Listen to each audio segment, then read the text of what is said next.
रात का समय था। एक छोटा सा गांव चांदनी में भीग रहा था। लकड़ी के घरों के बीच झिलमिलाते लालटेन की रोशनी टिमटिमा रही थी, मानो आसमान के सितारे जमीन पर उतर आए हों। छोटी मेहर अपने कमरे की बालकनी पर खड़ी थी। उसने सफेद नाइट ड्रेस पहन रखी थी और उसकी लंबी काली चोटी हवा में लहराते हुए किसी कहानी की राजकुमारी जैसी लग रही थी। उसकी आंखों में सितारों का जादू था, एक अनकही दुनिया की पुकार। आसमान में चमकते हुए सितारे जैसे उससे कुछ कहना चाह रहे थे। एक सितारा सबसे ज्यादा तेज चमक रहा था, मानो उसे अपनी ओर बुला रहा हो, जैसे उस सितारे के पीछे कोई रहस्य छिपा हो। रात के आखिरी पहर में मेहर अपने बिस्तर पर सो रही थी। उसका चेहरा सुकून से भरा हुआ था। उसके सिर के ऊपर एक चमकता हुआ सपना तैर रहा था, जैसे कोई जादुई बादल धीरे धीरे उसे अपने साथ ले जा रहा हो।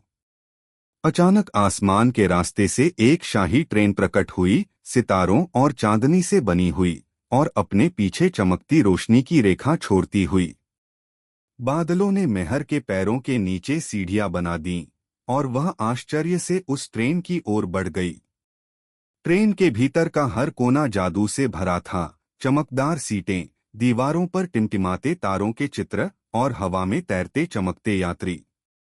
ट्रेन सितारों के पुलों पर उड़ती चली गई और उसके आगे चांद और दूर दूर तक फैली आकाशगंगाएं मुस्कुरा रही थीं। उसी ट्रेन ने मेहर को एक अनोखे शहर पहुंचा दिया, जहां इमारतें बादलों पर तैर रही थीं।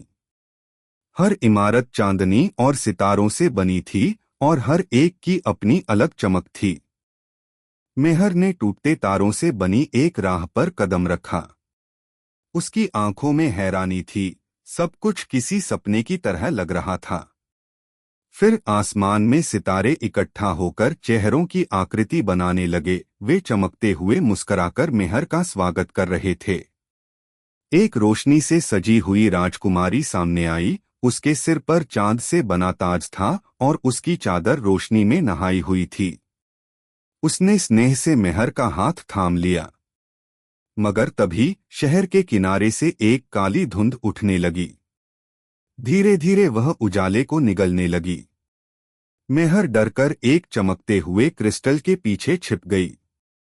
उसने देखा कि कुछ धुएं जैसे साए शहर से तारे चुरा रहे थे।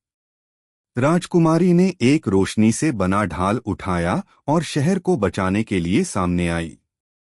लेकिन तारे झुकने लगे, मानो हार मान रहे हों। तभी मेहर के हाथ में रखा हुआ चमकता हुआ पेंडेंट जैसे खुद रोशनी बन गया।